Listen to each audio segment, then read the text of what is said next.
Well, if I think of, let me analyse with my experience in mind. Marital breakup. We start with the situation of loving each other, and then the focus shifts to a new third party, a child. He accepts that this is major for her, and because he loves her, does all he can towards her being fulfilled in this family situation of having children. If she's not careful, she leaves him out, and although very willing, he will be starved of attention and the admiration, appreciation that he needs. How well does he weather this is the next problem. Well, of course, it's best if the problem is not there, that she realizes from the beginning that her partner, her husband, is an integral part of her ability and success in caring and loving the child into adulthood. And not only that, but when the child reaches adulthood, you will want to give them a freedom from you to become the person that they're going to become. And that will leave you with your husband, your partner. And you're going to want him there with all your heart then. Or if you come to hate him, you're going to want someone there with all your heart. Unless, of course, you've just given up on the hope of such companionship. So it's perhaps wise to see this in advance, so that as a wife you remember very much the foundation on which your happiness rests. It crosses my mind this is a micro version of how you are to be with God on the macro scale of eternity, and that, yes, he does, in the first place, give you a wonderful partner whom you're in love with. But it's he, God, who has made it possible. And therefore, you, far from putting him out of your focus, have him in there all the more, because he's the reason for your focus being tempted to be myopically shifted to your partner, and then myopically shifted to your child, and then myopically shifted to your loneliness and isolation. It's a single was once one parent mum. So, I mean, I constantly get requests from my ex to help financially. And what I really need to say is, honey, you've actually destroyed my financial position. I can't help you any longer in that respect. And since you've gone, and in my case, divorced me, obviously I'm having to have the expense of another home now. I've lost my joint resources with you to share, and it's far more expensive, two people living apart than together. I can't help you financially. I'm in no better position than you. Because I love the child, and because I love the memory of you, I help where I can. I mow the lawn, I have the child when you need to attempt some elaboration of your new life. You go for meetings or things that require a freedom from the child.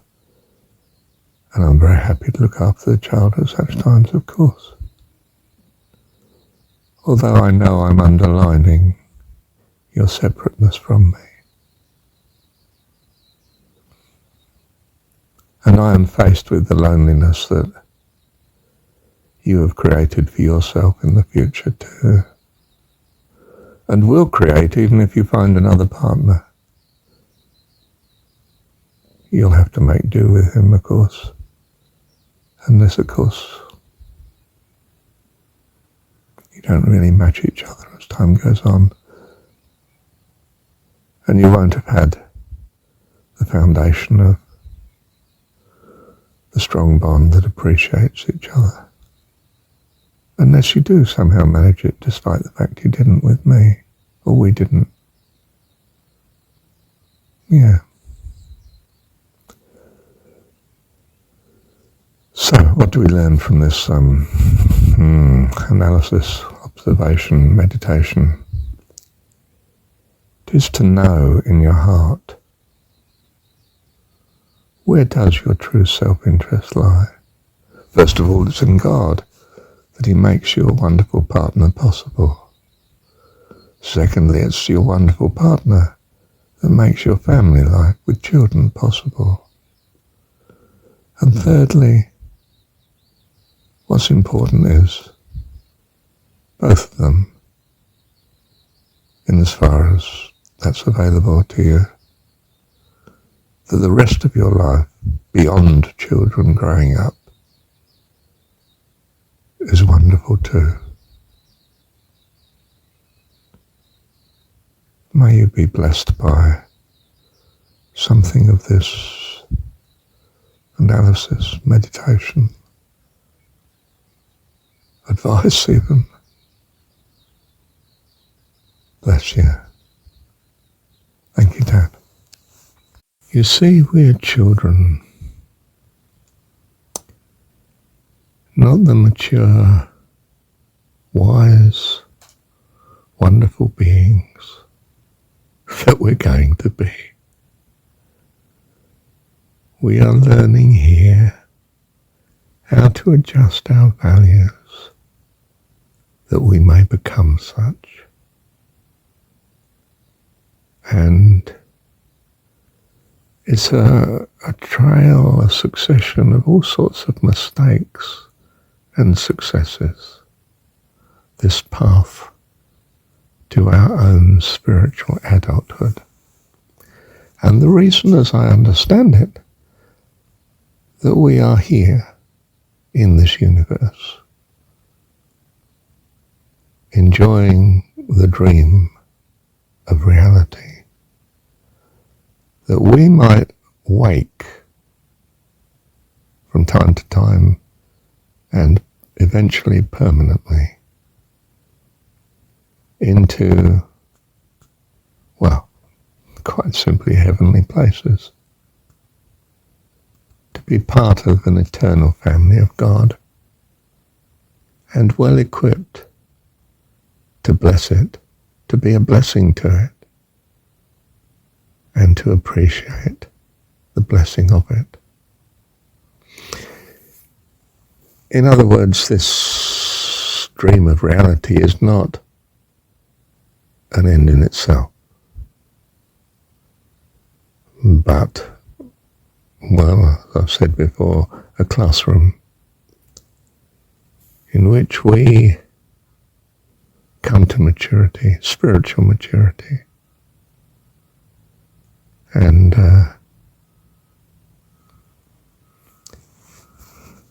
well, we're not masters of the show. Thank goodness it is God that, and thank God I mean by that, thank God that it is God, our Heavenly Dad, who decides what the next lesson is. And we have a great desire in our heart to trust that he is both able and loves us. Because he's our dad. believe this because that's our perception of our best interest, to choose to believe such. How do we gain by believing anything else? That would be absurd. So we know what we're at. We, in a sense, are at least consistent with the Jesus story. I don't mean Christianity, I mean the Jesus story, that emphasizes the view, unquestionably, that God is our Heavenly Father and loves us. This is all powerful, probably too. What more could you want? What more could you dare to want or imagine to want?